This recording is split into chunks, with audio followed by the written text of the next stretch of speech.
is John Beard, and I'm the Director of the Department of Aging and Life course with the World Health Organization in Geneva. And you are here to sit in on a panel on game changing. And we have some real game changers to talk to you. We have three extraordinary women, all in their own right could fill that criteria, but also in the work they do or are starting to do in the field of ageing.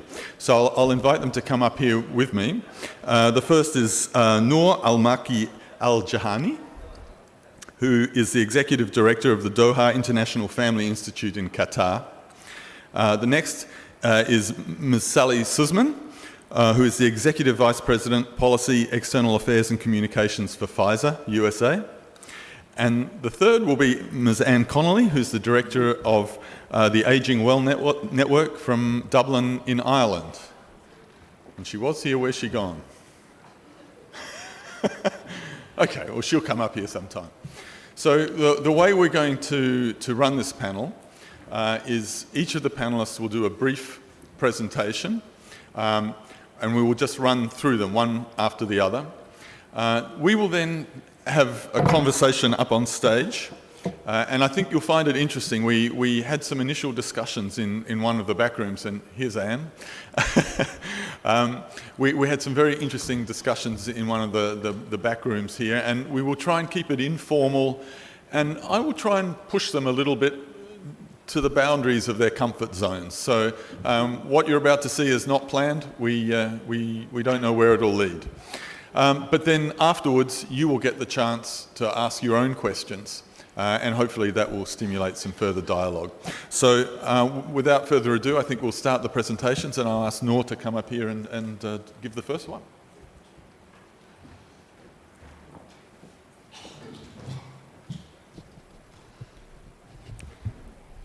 Good afternoon. Thank you, John. I'm very pleased to be here, and I would like to start by thanking our hosts, Turyak and IFA.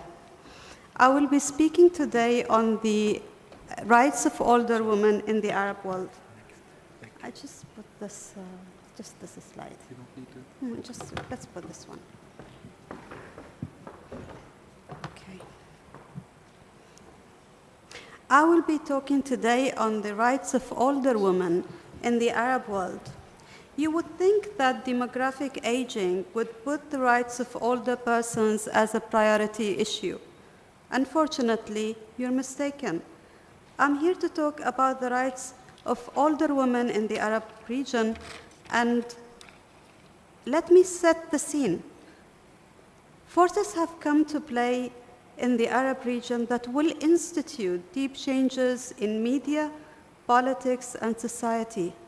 We are part of a historical shift in Arab societies. The people in this room know that while times of rapid change cause uncertainty, they also present great opportunities. On the front end of today's discussion, I will describe how the game has changed for one group and why we should care. I'm talking about one group of society that is not homogeneous or easily identifiable, but which exists nonetheless. I'm referring to single women in the Arab world who face unique problems as they age. I will briefly talk about the roots of their problems and what we can do as advocates, a perspective I think will add value to our larger discussion. In the Arab world, the extended family is a key focal unit. It's a key social unit, whether in rural communities or in cities. At all stages of life, the family is there for you. It's a safety net, and it's a support group. It's a moral compass, and it's a network of friends. This traditionally meant that we would have a community of people to support us in later life. This made that stage of life more dignified and more fulfilling. The family unit has changed everywhere. Though changes differ from country to country, for many reasons, couples today are having less children and living longer. Many individuals are choosing to delay marriage and having children as late as possible. For women, these trends and choices have implications. As we know, women have faced more barriers than men in obtaining the same rights. It took well over a century in Europe and North America, and it is still an ongoing process. In many parts of the world, women still face deep-rooted traditional beliefs that they are inferior, subordinate to men, and should therefore be dependent on men all their lives. This is unfortunately true in our part of the world. Women in the workplace, women putting careers first, women delaying marriage or even choosing not to marry at all are relatively new developments. They have been met with resistance and stigmatization in different parts of the region. Being a single woman in the Arab world and lacking a family link adds a new layer of prejudice. Women who have gone beyond childbearing age, for example, are more likely to be victims of neglect and abuse in their old life. For governments to protect older single women, they have first to acknowledge their existence and unique needs. In some Arab countries, the state of social services is poor. Family support used to compensate weaknesses in those systems. There used to be a sense that society was capable of handling itself, that family was the social security system in the Arab world. While worse, in parts of the Arab world, these problems are, of course, global. While a study published in 2011 showed that almost half of single women over the age of 65 globally face the real crisis of outliving their financial resources. Most have very limited means and are forced to make choices on a daily basis between paying for bills, home maintenance, or medical needs.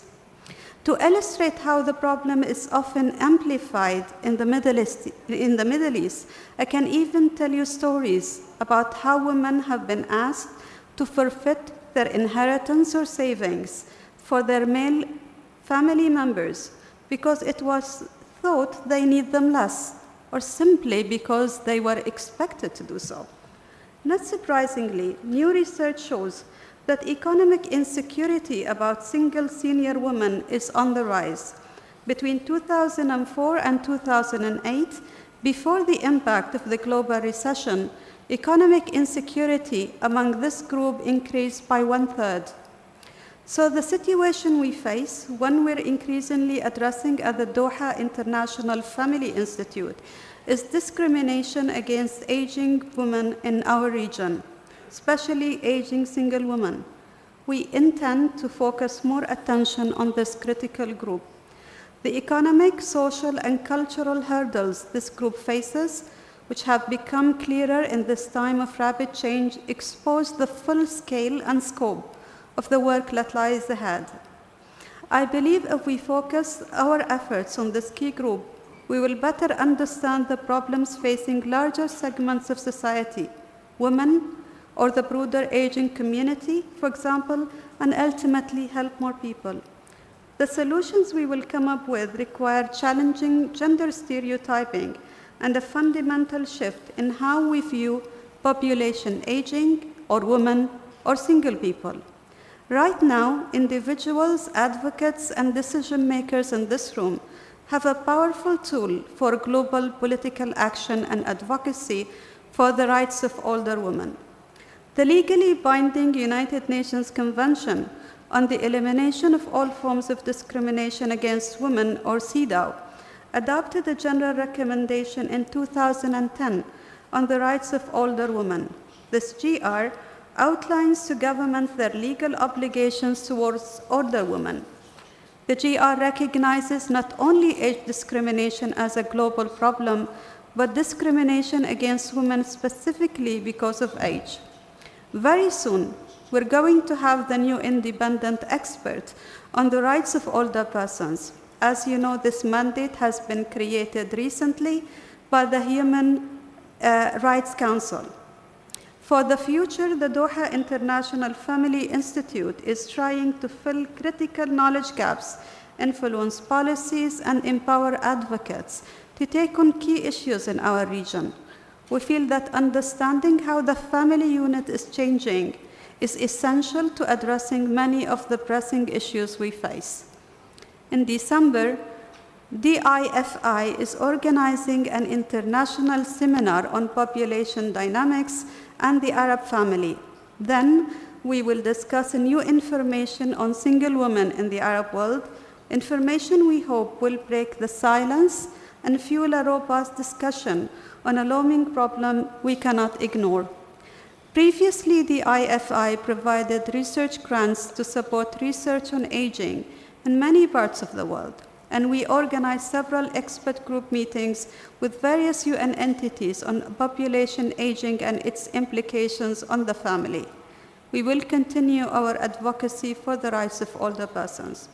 For aging single women, our task is to empower them economically and socially and enable them to age with dignity in societies that are changing in ways we could not imagine just 1 or 2 decades ago. Those who delay marriage and children or remain single, and women in their 50s, 60s, and beyond, whether married or not, parents or otherwise, deserve dignity and respect and should be expected to fulfill a productive role in society. In conclusion, I would like to make this call to action. NGOs working for the rights of older persons should do more to address older women's rights. They should acknowledge that they are not a homogeneous group in society and understand the needs of the different groups among older segments of society. I am calling on NGOs to use and apply what we have at our disposal now, to use CEDAW to help elevate and advocate for specific groups like aging single women, women from ethnic minorities, and other vulnerable groups of older women everywhere in the world. CEDAW is a powerful human rights convention to hold governments accountable for older women's rights in this time of greatest need. I would ask you to join the IFI in spotting and filling knowledge gaps to learn about the realities of older persons, especially older women, and the challenges they face. The rights of older women in many regions, including in the Arab world, are not a popular cause. Even among women, there is no champion for older women's rights. Let us resolve to change that. Thank you.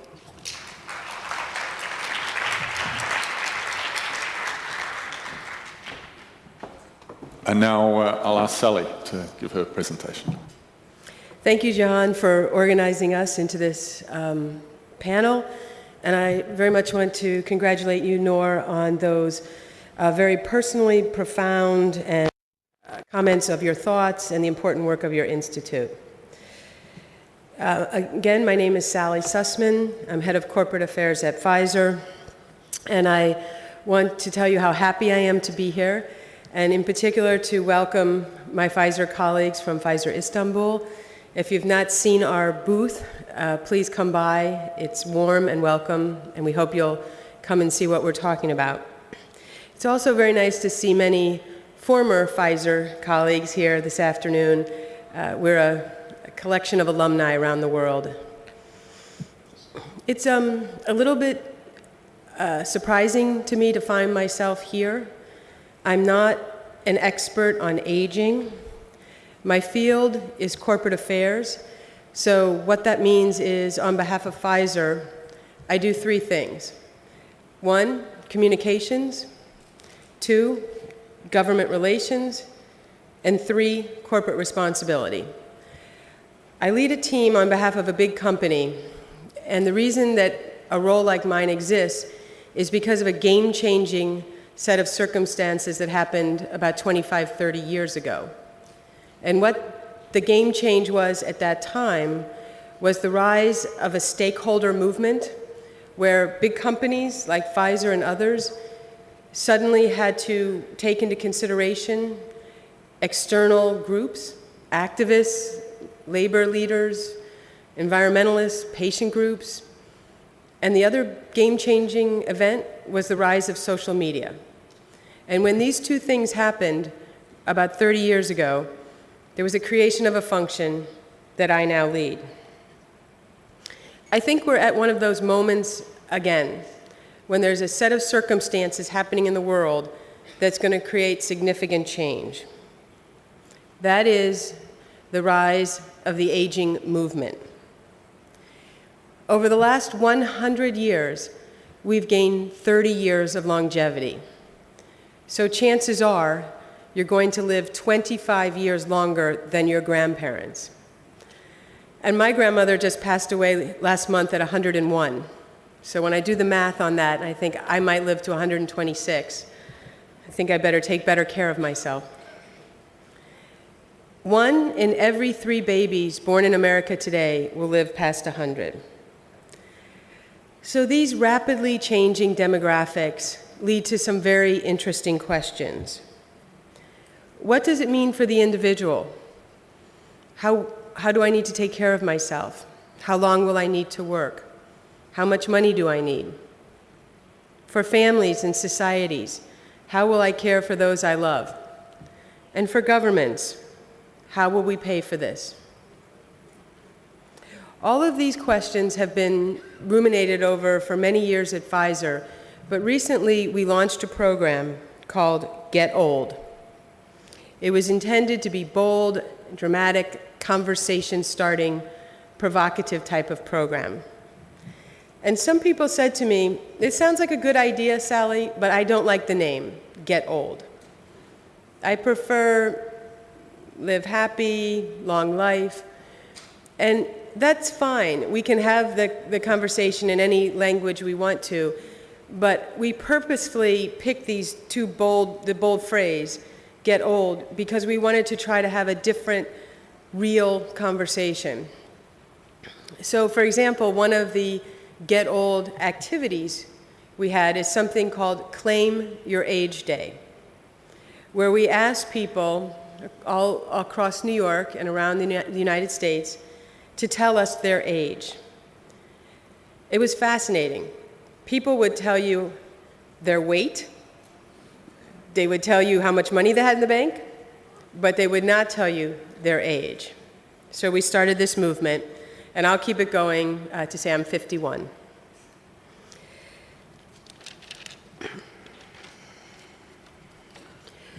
The whole purpose of the program, Get Old, is really about listening to people, having this conversation. We have a website, www.getold.com. And as we've been listening, what we've been hearing are a few very important things. One is that people want to age in place. They want to live where they've always lived. And that's why we're so supportive of the WHO Age-Friendly Cities and Communities program and framework. We're big believers in that. The other thing that we heard is that this is truly a movement. And so we look forward to working with all of you and to having a dialogue with the panelists to capture the spirit of that global conversation. Towards that end, I'd just like to conclude by sharing a video that was made by the local team, of which I'm very proud. Could we see the video, please?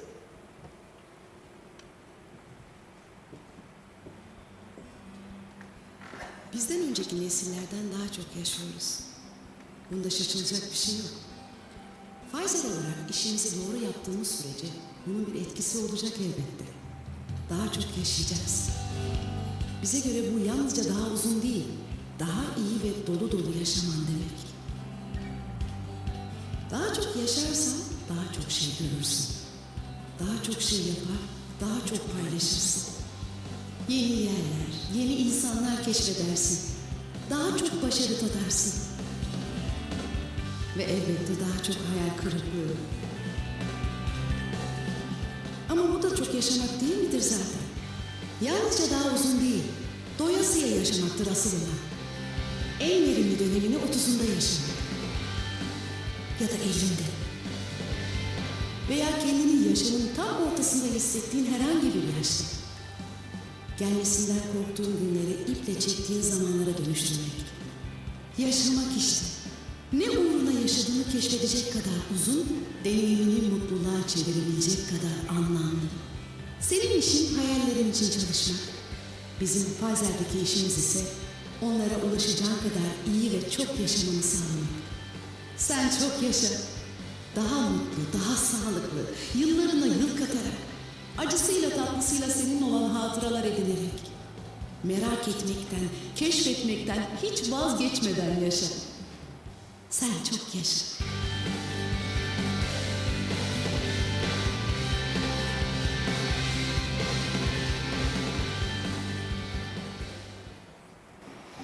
Thank you, Sally. And for general information, I will be 58 tomorrow. For you, yeah. Anne.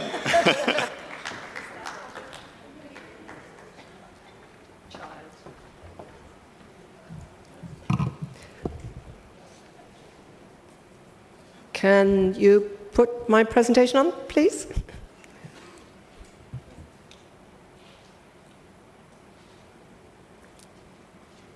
This is, okay.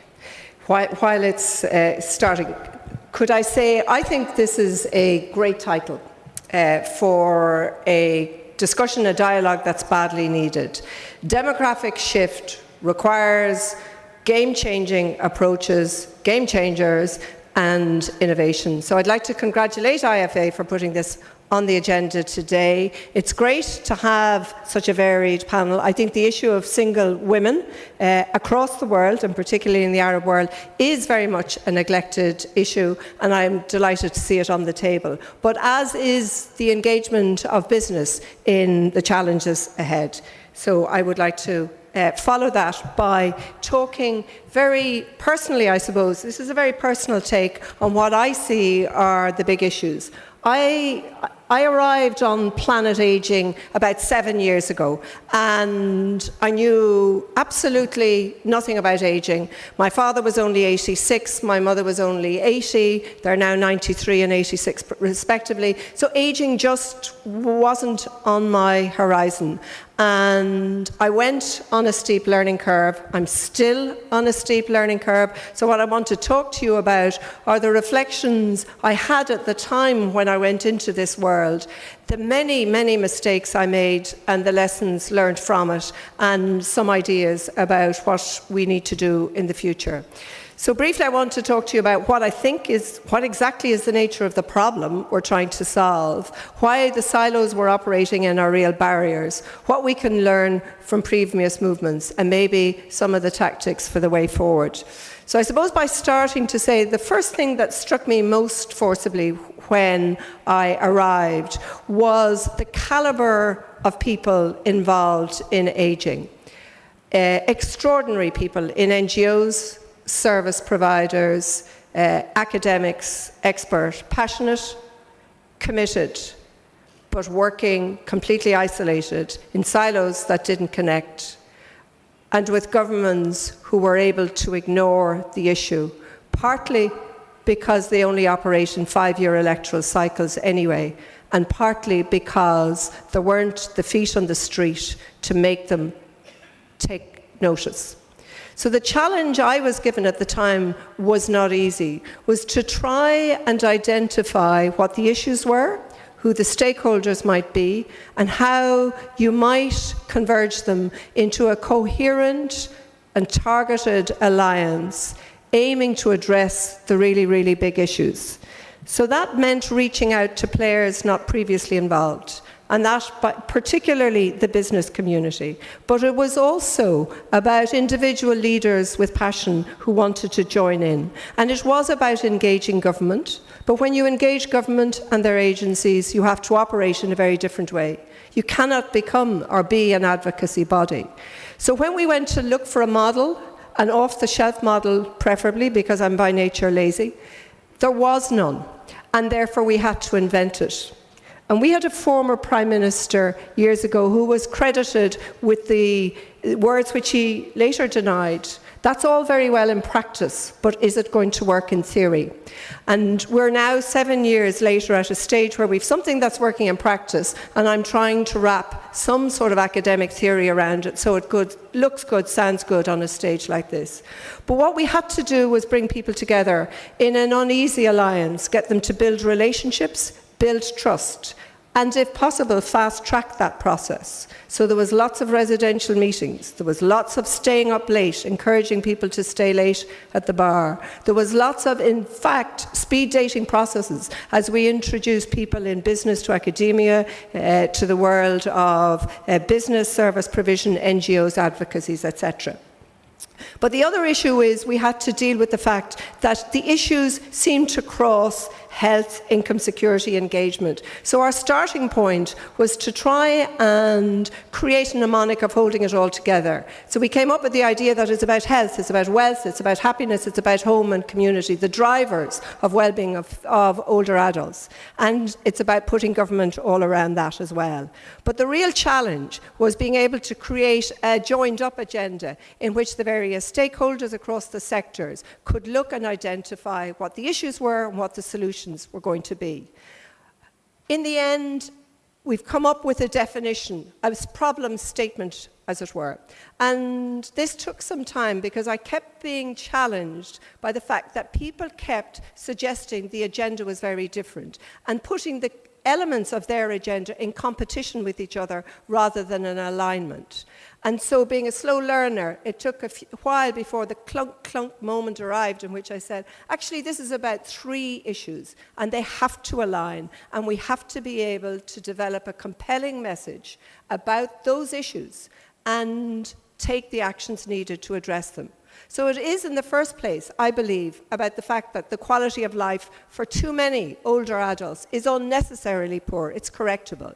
We know about income inequality and income poverty, which persists. We know about health services that, although the major customer base for them are older, and in fact, in our country, 75% of all hospital admissions are people over the age of 75. And yet we don't have health services in the hospitals, in the community, geared up around and responsive to the needs of older people. We know there are social issues around loneliness and isolation. We know that there are persistent legal and attitudinal barriers difficult to challenge. We know that effectively, and maybe one of the root causes, is older people, and the issue of older people remains invisible. We have an agricultural term which is called set aside, and it's the word that keeps striking me when I think about our approach to retirement and wasteful use of this precious resource. But we also have a second issue, which is we need long-term planning. Standards & Poor's and others have been warning us for many years that unless there are radical policy and behavioural change, governments face financial tsunamis. And unless we're prepared to face up to the consequences of demographic change, which is not just about life expectancy increases, but it's about the contraction of people in the workforce to those in employment because of reducing fertility rates, that causes and shows up major challenges.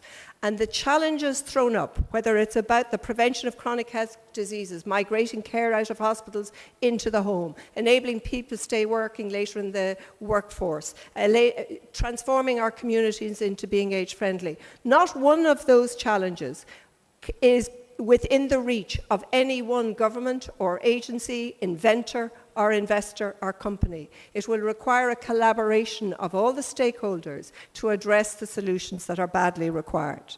The third issue, the third problem statement, as it were, for me, is we desperately need a new paradigm on ageing. We need to think about it very differently. For the first time in our human history, in 4 years' time, there'll be more people over the age of 65 than under the age of 5. We have a whole new life stage between traditional retirement age and the onset of frailty, if it should occur, in which people are at their peak, with wisdom, expertise, seeking a life with purpose, a blend where they can work, where they can contribute, enjoy family time and leisure. And it has so far been beyond us to design the responses to that need, and it's going to become even more pressing. So we need a paradigm that does not deny the problems of frailty and dependency, acknowledges them, responds to it, but also is aware that in fact 90 to 95% of our population healthy, active, and if we co-design, we can create a better world for all of us in which their wisdom, their expertise is brought to bear on addressing some of our more difficult challenges. And we need to be able to do so in areas like education and training. The universities are not geared up for the fact that not very long into the future, the majority of their intake will be over the age of 50, 55. It's also true for financial services. They haven't designed the products that allow people the protection against the insecurity of care in their old age. It's true for the dairy industry, the food industry, lifestyle products and services. We're just not thinking about it. So the result of all of that, I believe, is a cohesive, integrated, targeted, new agenda on ageing. This is a sales pitch. This particular publication that sets out those issues is on our website. But it's about identifying the really big issues and then bringing the stakeholders with skin in that game together to resolve them. And if we want to look at what sort of transformational social change is required, let's both learn from the movements that have gone before, but adapt and tailor them to the 21st century. So I am a graduate of the women's movement. And I know from that time that movements like the others that were happening at the time for black people, for civil rights, and probably at that stage the emerging gay rights movement. Movements like this go through phases. There are the early thinkers who think outside the box, often excluded, derided for their extremist views. They gradually produce enough people around them to provide the evidence of exactly the scale of the problem, the discrimination. And they start to describe a world that can be different. And they begin to bring the early adopters with them.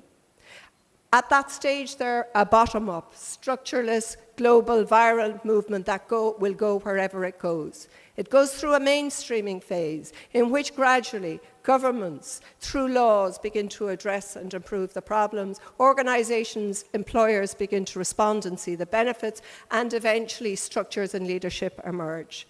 I think we have a big question to ask as to why we don't actually have an older adults movement at the moment in the world. We don't even have a name for it. Grey Panthers did exist, did not prevail.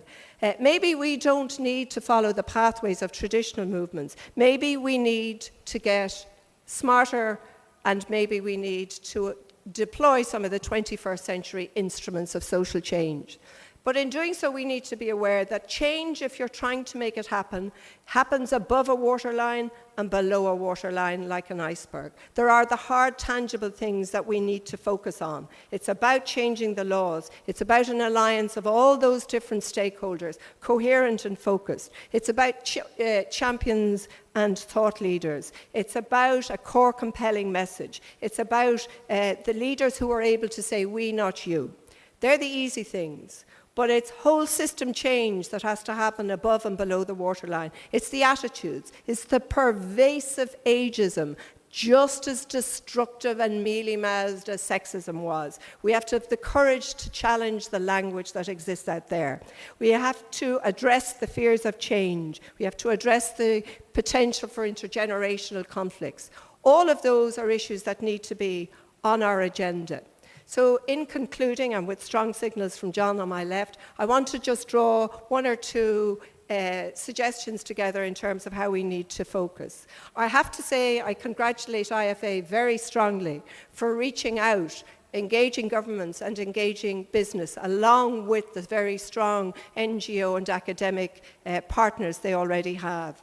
But I think we need to bring them all together for a single coherent conversation, but then we need to work with them on specific issues. If you're trying to prevent chronic health diseases, as we are in Ireland, we've brought together all the disease organisations, but the food companies, the sporting organisations, the Department of Health.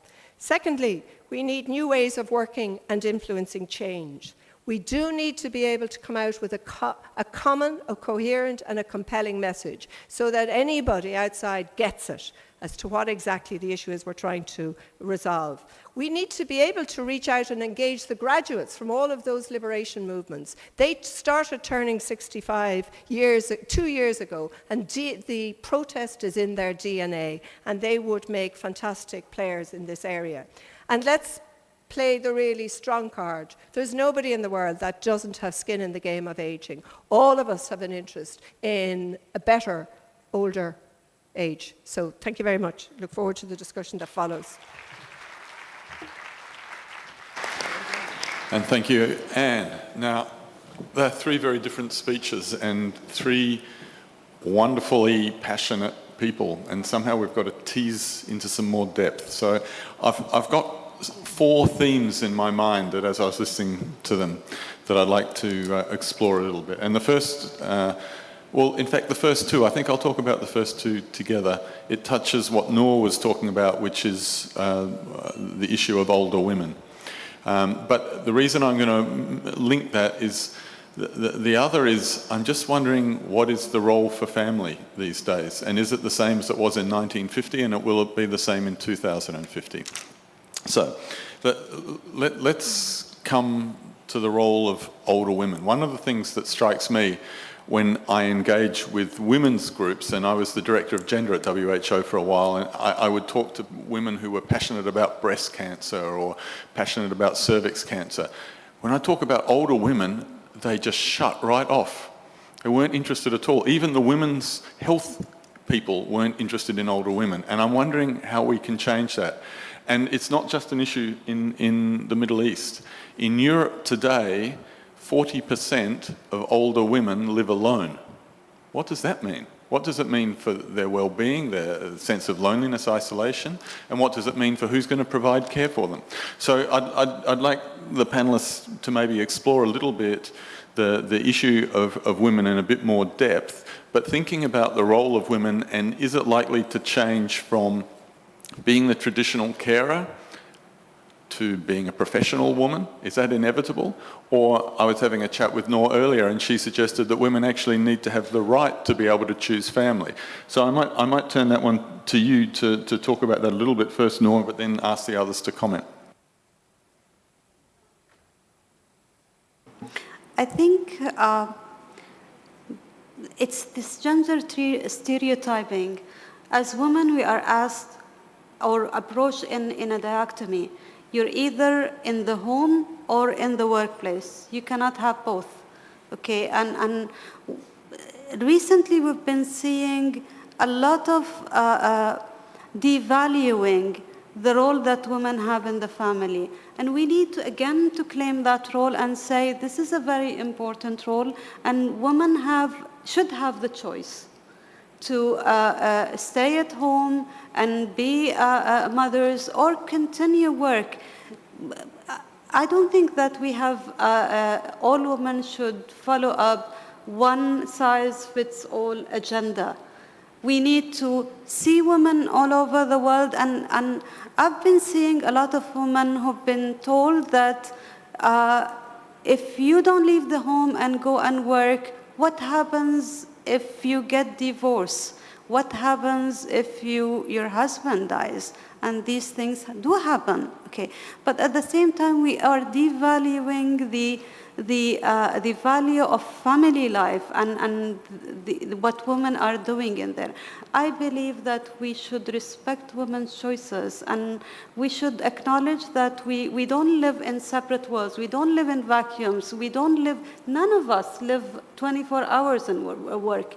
We finish our work and we go back to our families, and sometimes changes in our environment, in our family as well, demand that the time we spend with the family is more than the time we spend at work. And what we have, unfortunately, is lack of policies that would support women to make a balance between family life and their work duties. I'll ask Sally to follow, but can I just challenge you? Can I say, Why can't I have that right too? Why can't I have the right as a man to choose to make the same choices? I think you should. And it's very important that we realize that a family is a man and a woman. And raising children is not the responsibility of women alone. It is for men and women. And it's this gender stereotyping is depriving men as well from being parents. And it's if we look at how the family is changing, you would look at how men's role in the family has been devalued everywhere. Whenever you look at policies, you look at policies towards women and children.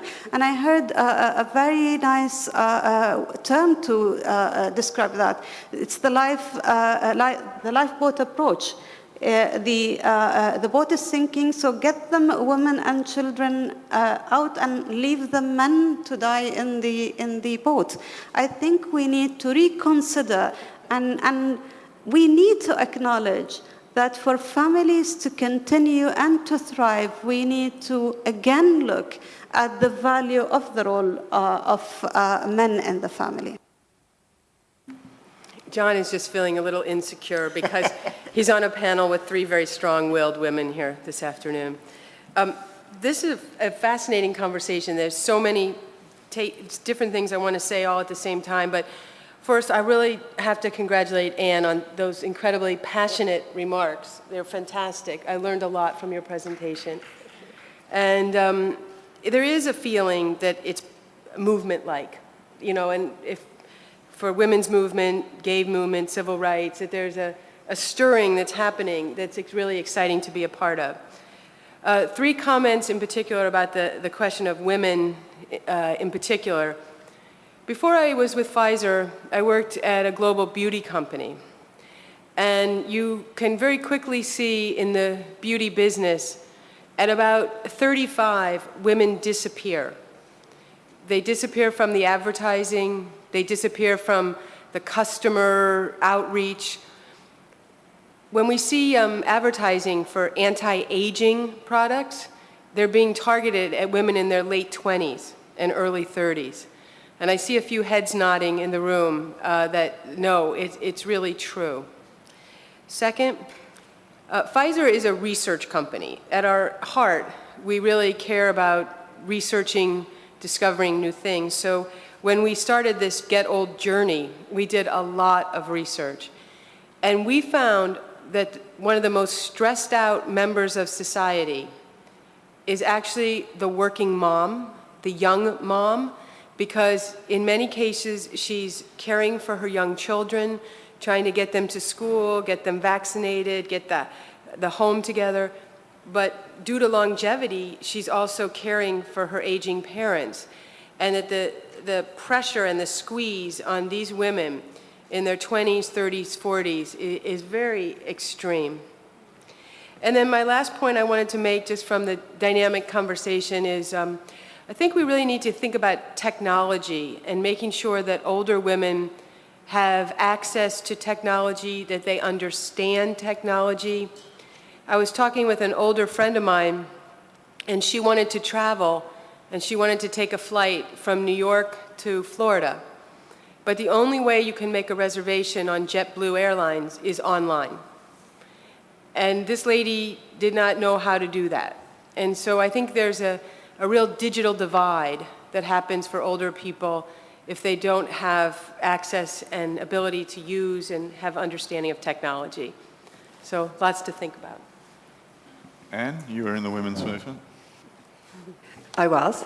And interesting, I don't say I still am, but let's come back to that. I wanted to take the question from two different perspectives. One is, it strikes me that the issue is very different depending on where you live. I won't forget the conference in Cameroon earlier this year that Ayuk ran so brilliantly. And I'll never forget the discussions we had there, where the issue for older women was the fear that when their husband dies, the family can sometimes, in order to access the property, accuse them of being witches, and they are at risk of death because of that. Now, that's not an issue that's relevant in my country. So I have to accept the fact that the issue about older women varies depending on where you live. In a country like Ireland, the issue is not, by and large, and I'm not denying that there aren't specific problems in terms of inequity of access to issues like on breast cancer, for example, and screening and things like that. I'm not denying those. But actually the bigger issue and the bigger focus is on older men and the isolation. And by and large, I'm trying to use the right term, but a perceived weaker set of social skills in terms of engaging with the world outside them. And I think rightly we have a very strong focus on trying to reach out to older men, particularly those living in rural areas who may not have married and who live very, very lonely lives, and the data protects that. And it's about reaching out and engaging with them socially. So I think that needs to be an issue on the table as well.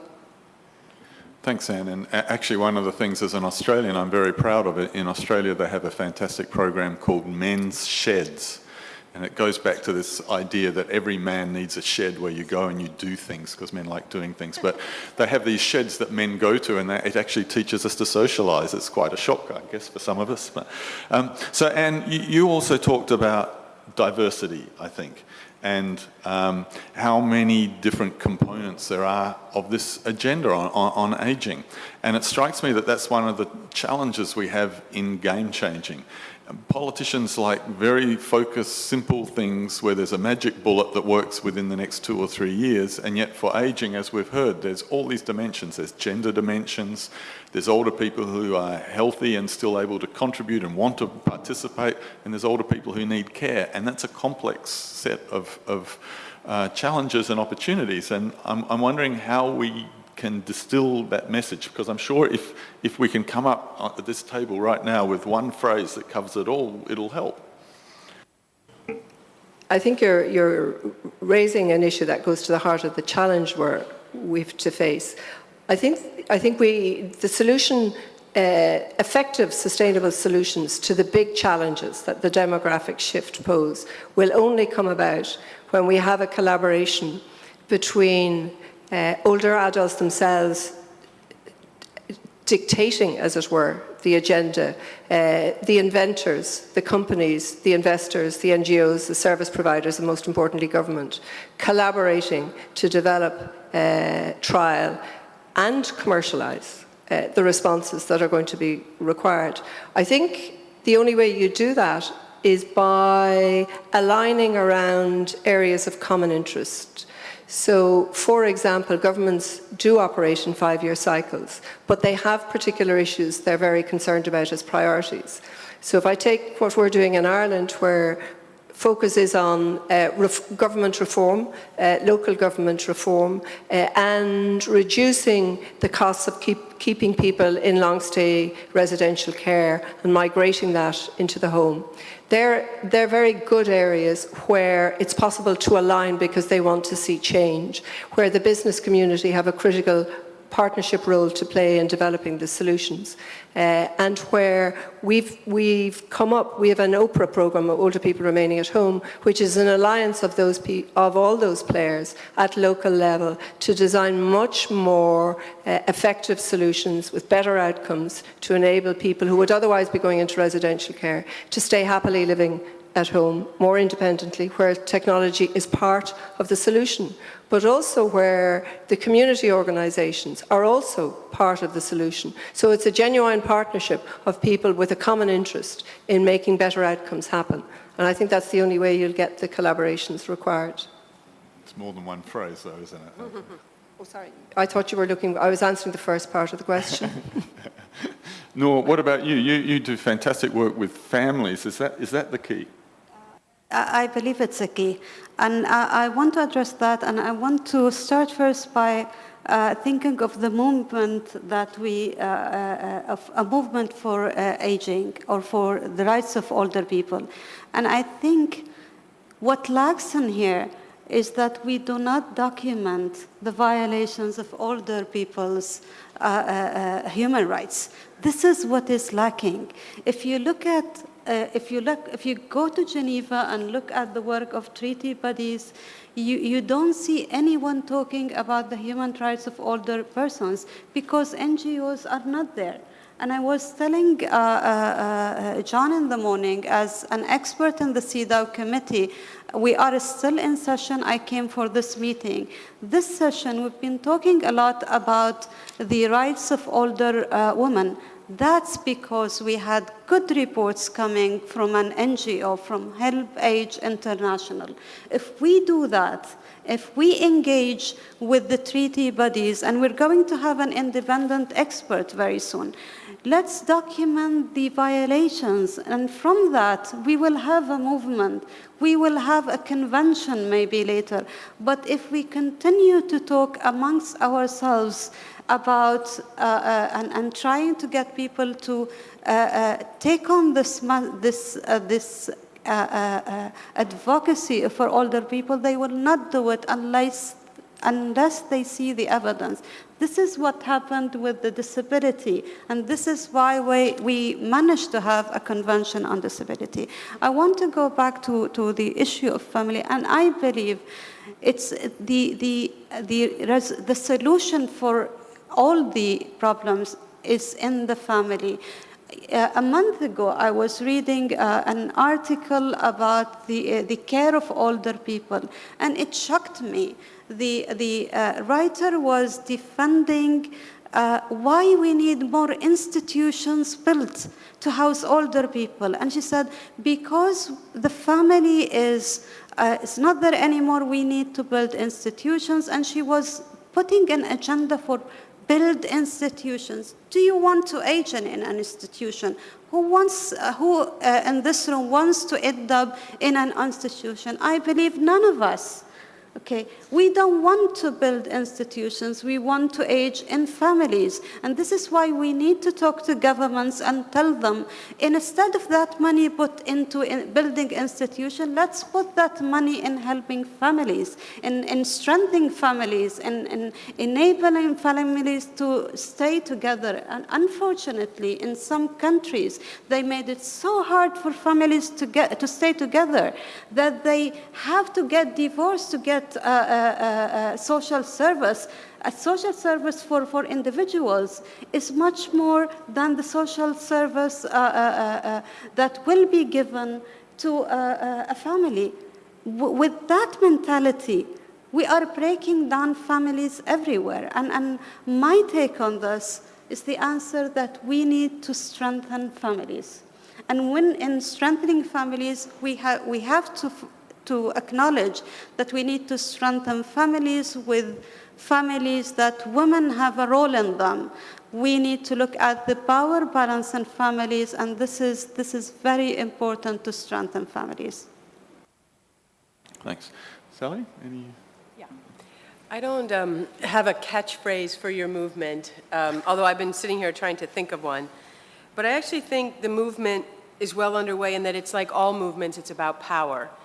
And I actually think that due to the growing numbers of older people and the affluence of the baby boomer generation, that the ball is rolling our way as a movement, and that we will have a very powerful, powerful voice. And just a quick example from the United States where you can see that power in action.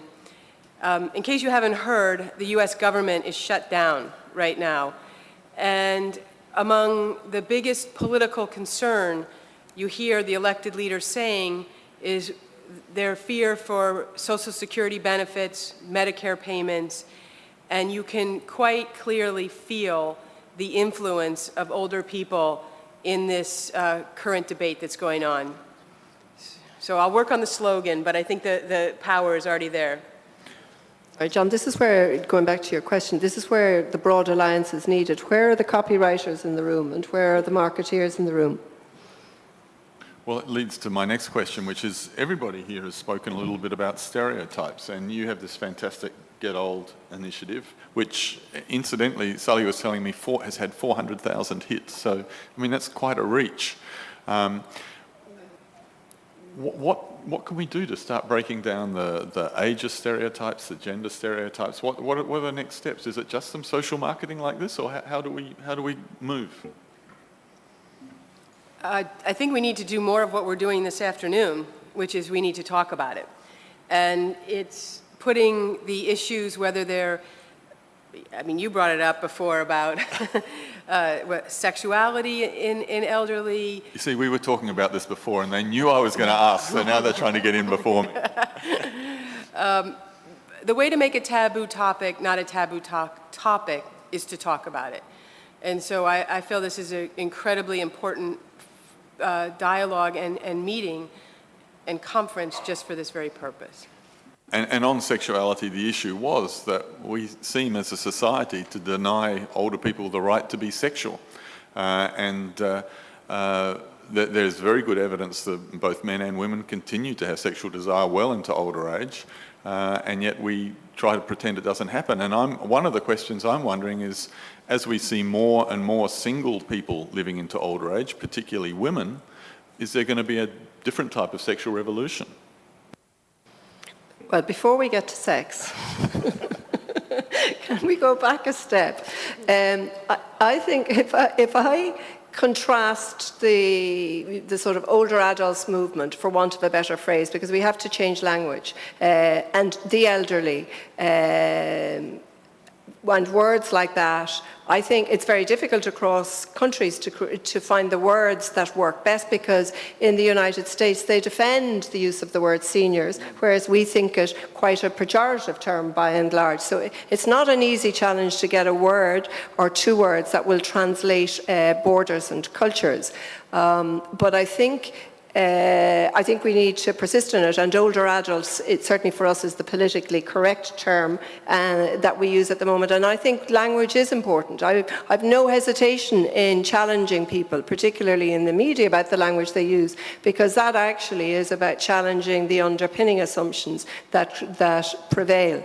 And I've lost the train of thought I was going to make about, oh sorry, I know, just two things. One is the contrast between, I think, the early liberation movements and what we have at the moment is a strong feature of those movements were really strong characters that came out and said "I," and were passionate articulators of exactly the range and types of discriminations and barriers that they faced. But they were also at their most effective when they were visionaries about the world that might be. And somehow I think we need to find those people who can articulate on all our behalfs. I think we'll probably find a lot of them will be graduates from those earlier movements. The second point, getting back to sex, because we also know that one of the cohorts with the highest incidence of increasing levels of sexually transmitted diseases are in the over 60s. Now, as it happens, it's mainly men, but we do. It's part of the discussion that we need to have. Just a very quick anecdote. I was in a hotel with my nephew about 2 or 3 years ago, and we were sharing the same room, and in the bedroom next door there was clear signs of carnal delight that went on for a long time, and I was pretending not to hear it and he was pretending not to hear it. And at breakfast, just as we were down to breakfast, the door opened and the couple were well into their late 70s. And Turyak just said to me, "Ugh." But that's the world out there, and it's only going to change when all of us at the ages that we are prepared to speak openly about it. So John, off you go. No, I think we'll put the lid back on that jar. Can I take this from Anne and continue on it? I want to talk about the life cycle approach. We don't happen to be old. We grow older. We were the young men and women who had this negative look at aging and older people. I think we need to, again, go back to this life cycle approach and target the education of children. We need to tell them about the life cycle. you are now a child, you will be older, and it's the changing their attitudes is very important. Looking at what we are teaching people, teaching the young people about aging is very important. And we need to look as well at the media and the messages that are, we need to combat ageism in the media, and there should be codes for that. Like we are saying, they cannot have the freedom to use hate language. This is a hate language. The way we are building these stereotypes, whether on women, whether on older people, there must be a code and regulation of that. I think to follow on Noor's comment, one of the parties most guilty of this ageism is the commercial sector. And there are not many businesses that want to be a part of this discussion because the culture is so youth obsessed. And they're always saying we have a great marketing program that will get the 20s and 30s on board. So I want to make sure that we add that point in. Actually, I'll reinforce that. We had World Health Day last year, and we put out to 10 of the world's top advertising firms to come back to us with a marketing message on ageing, and we said this is what we want. We're talking about diversity, we're talking about allowing the contribution of older people to be recognised, valuing them, as well as the need to provide some care when they need it. And of the 10, 8 of them came back to us with basically stereotypes that reinforced the messages we were trying to contradict. And they couldn't even understand that what we were saying. So it's very pervasive. Okay, this is now your chance to enter the discussion. And I think we've got a roving microphone for people to use. I hope so, or else, yes, we've got a microphone. So if you've got a question, please put your hand up. We've got one up the back on the other side. Okay, there's some mics coming. Thank you. Sue Hindi, IFA. Fabulous presentation, but I'd like to pick up what Anne said. We have to have this about us, not them. We're not talking about older people out there, we're talking about our ageing and that life course. How do we get us to be more revolting? We need a revolution, and it's us that's doing it now and has to take it forward. So how do we cause us and those around us to be revolting? Thank you. Who wants to be revolting? I think, Sue, I think you put your finger on one of the reasons why I don't think the movement has taken off. I mean, the common hallmark of all other movements is a very strong and growing group of people who are angry and outraged. The group grows because the evidence grows about the nature of the discrimination, the extent of it, but also when the picture of what might be emerges. Because certainly within the women's movement, and I think it was true of the others, that quite often the strongest opponents to the movement were women themselves, who had internalized the discrimination to such an extent that they had it as the only norm, and anything else threatened them. So that until such time as that's about creating the evidence base. But I also think in some ways 21st century movements are different. If you look at the way the gay movement now operates, it doesn't do it by outrage on the street. It does it by appeal and warmth. You go downtown Toronto on the Gay Pride's March, the police are out there on their horses with this big slogan on their T-shirt saying the Mounties always get their man. The world has changed, and the way you appeal to people, it's really about engaging with people emotionally and getting them to identify emotionally. So I think we probably need to think carefully about what the tactics are in a 21st century, and I think there's huge opportunity. But it's about us finding the heroes that people really relate to and will follow. Okay, other questions? Yeah. Good afternoon, Ruth Marks, IFA Director and the Seren Housing Group in Wales in the UK.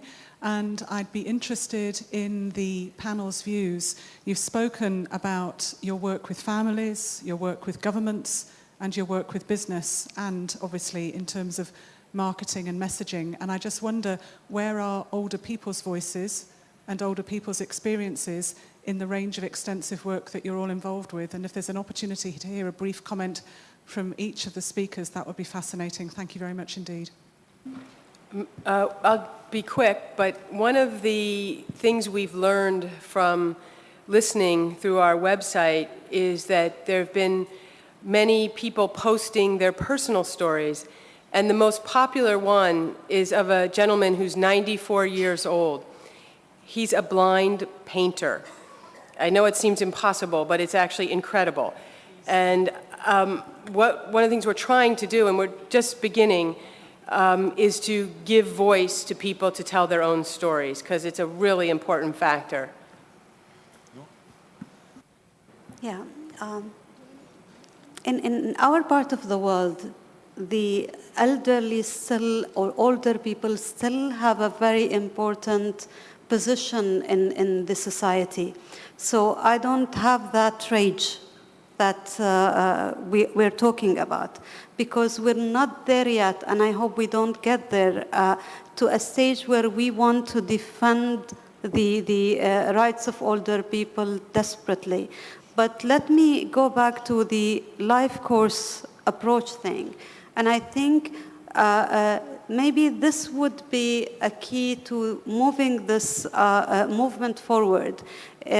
What I see in the, when looking at the work of in aging, and I have to admit, I'm new to this. As Sally said, I'm new to the rights of older persons. I think I moved from working on women's issues to naturally looking at older women's issues. And I think what we lack is a definition of a core message. We don't have a united position. We're talking about so much. And to have a movement, you need to drill down to key messages that we all agree on and we move forward. And we need to identify these. And personally, I don't think as if yet they are identified within the aging advocates and organizations. Okay, I think Ruth raised a really critical question, because the agenda has to be shaped by all of us, older adults. Just to answer the question specifically, when our network came into being, the people first at the table were the NGOs. They were the easiest to engage with. The others were slightly more challenging. But what interested me was when we set up the Age-Friendly Cities and Counties programme, an essential element of it, and no county could go down that road unless they, consulted extensively with older adults, but got way beyond consultation and formed older people's councils open to individuals and organisations. And what has impressed me most is how up to now relatively weak that voice has been at the decision-making tables, but that when it is brought to the decision-making tables, when a consultation finding, or older adults themselves in their own organisations, or they've done walkability audits of their towns, and they've done age-friendly audits, when that voice goes directly in front of the elected councillors, or even the senior policy decision-makers, there's a receptiveness to it, because it hasn't been heard before. And it's a difficult voice to deny, because people instinctively feel that it's a hallmark of a civilized society in which we try to create a quality of age for all of us as we grow old. And therefore, I think it's something that we need. It's not just the voice, but it's getting it heard at the right tables. Thanks, Anne. There's a question here, and just while we're getting the microphone to you, I'll say, Ruth, that with our Age-Friendly Cities network, one of the core commitments that every participating city has to make is to engage older people closely in the process. and we've actually just received some funding from the Canadian International Development Organisation agency to have pilots in 2 cities of how we take a gender equity and rights-based approach to ensuring that older women specifically are engaged. So in fact, if there are cities here that want to participate in that, please let us know. Yeah, thank you. Harrison Nakongaja is my name, the Executive Director for an NGO in Cameroon called Self-Help Development Initiative. My question goes to both Sally, Annie, and the moderator. I want to find out how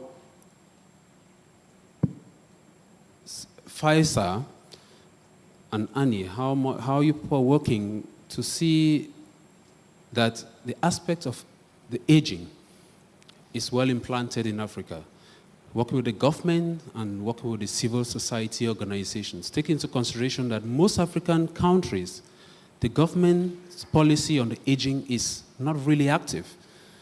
Thank you.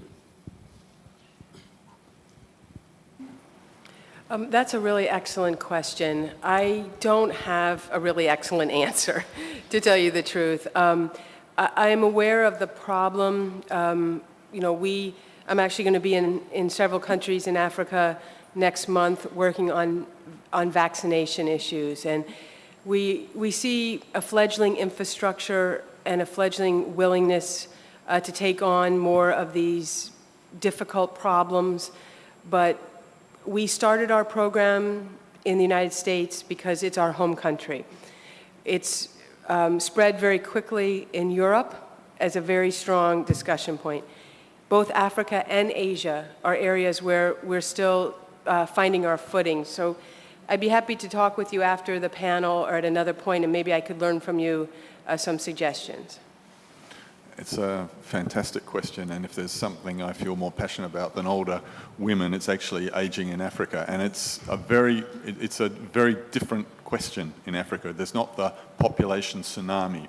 But I have good news in that at our recent council meeting of the African states, of our member states, aging was on the agenda. It was very hotly discussed. That was raised from the member states themselves, and they're calling for an action plan in Africa on aging and health. We've also had a recent policy dialogue in Ghana where we sat down and we worked with the Ghanaian health ministry and department to look at what can be done. But it's a very different story and the solutions are very different. We also have, I'm very pleased, one of the gaps on our map of age-friendly cities has always been Africa, but we have an initiative where we're trying to work with 3 countries, Senegal, Cameroon and Uganda, to come up with an approach on age-friendly cities and how it might be applied in Africa. So there's actually a lot of interest. I think the refocusing is to look at how you can actually really invest the demographic dividend and make the most of the demographic dividend that Africa is starting to experience in terms of planning the sort of society that you might want to have for the middle of the 21st century. So it's a fascinating question, and perhaps next time we'll have a whole session on Africa. Hello, I have the microphone. Interesting discussion. I like someone raised the issue of revolution. We live in an era where everybody talks about revolutions across the board. I happen to become responsible for some work on aging since 3 years. So I've been following this process. And I think we cannot make a revolution nor a movement if we don't engage the young. I mean, looking around, not only in this forum, but also others, the people that talk about aging, okay, we had today Sally, 51, the chair is 58, and I'm 55. So where are the young? We have to do advocacy and work with the young, because the young are the future leaders, the young are the future researchers, and we have to engage them. So if we want to make a revolution, we have to work with the young today and not tomorrow. Thank you. I think the last point I wanted to make, and I hate to leave without making it, is the importance of statistics. We don't have good statistics about older people. And these statistics can be the game changers for this movement. I've noticed when trying to find statistics about older women that they stop having desegregated statistics after age 50. Okay, after age 50, as a woman, you are not counted because you're not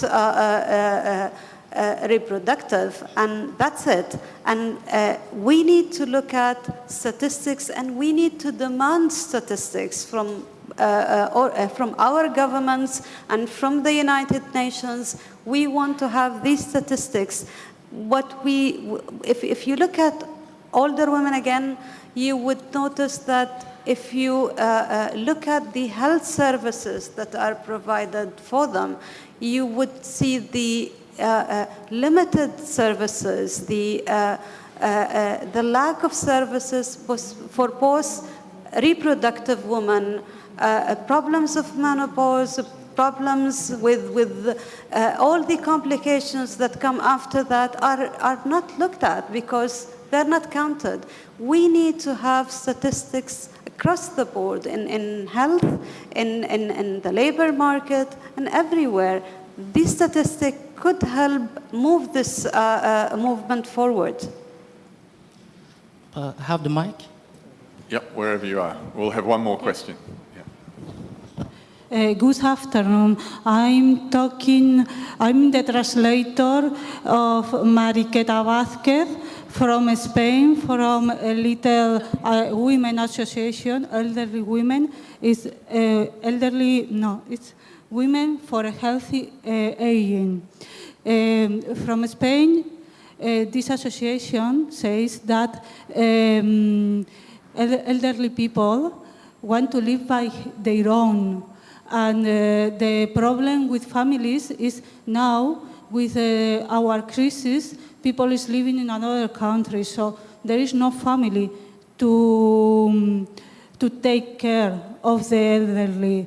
There is everybody in the family lives to work to other countries or just to work, and they are more alone if they live with their family than if they live in their old home with their neighbors. And now I'm going to do a petition. She doesn't understand, so she doesn't know. We came late and we didn't have the book. And she wants to have one because her photo is in the book. So if any of you can spare a book, I will be very, very, very grateful. Thank you.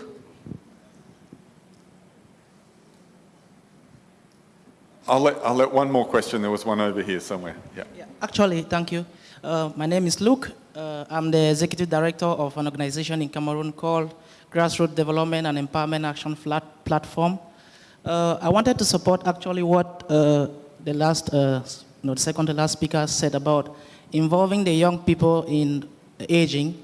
Actually, my organization, we are looking at the issue of aging as a supply chain, whereby if we don't involve the youths, especially in Africa, those who are old now, rather, those who are young now, when they get old, those who are young will not know how to implement changes within the society. So we think that involving the youths, both maybe in the panelists in the future, it's very necessary because those who are young now should be able to know how they are going to live when they get old. Thank you. Just a quick comment because what I'll do is I'll get everybody to comment, but make it your closing up as well. So I respond to the question in just a final word. I agree with you, and the woman in the back made the point about needing to engage the young people. We've reached out to the Girl Scouts, which is a group of young girls in the United States. They get badges for learning different things, how to cook, how to sew, how to be athletic, and we're creating a badge around how to be knowledgeable and helpful to older people. So I think it's a terrific idea. Final point is we need the voice of older people, we need the voice of younger people, we need everybody. Thank you. I want you to go to the Boy Scouts too. Yep. Okay, final comment. I think IFA are going in exactly the right direction. I think we need a very strong global platform that's capable of carrying the diverse messages of the fact that quality of life is unnecessarily poor for too many of us as we grow old. That we need to plan now. Planning for age is an issue that enjoins a lot, potential to enjoin a lot of people, and we need a new paradigm for this new life stage that now exists. But we also need to be creative and imaginative about the language we use in how we present it. I think we do need a competition for what we call it. We do need the best of the creative writers to be able to get that message across. And I think young people, I think the issue raised about young people is interesting. I qualify it though. I think we need a movement which is led by us older adults articulating the issues as we see them and experiencing them. And when we do that and when we're consulted, we always want intergenerational connection, but not at the expense of the focus on the message, which is about the issues as they affect us as older adults. So Noor, I'll leave you to have the last word.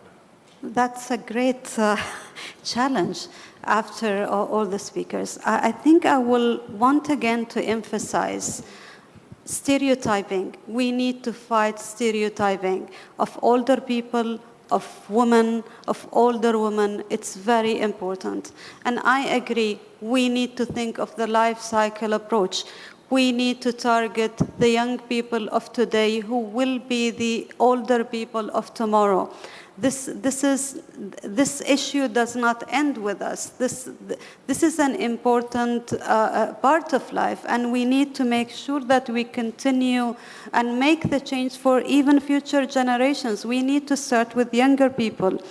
And my last comment is that we need to engage in outside the aging discourse platforms. We need to think of the intersectionality between older people, with aging, with poverty, with everywhere.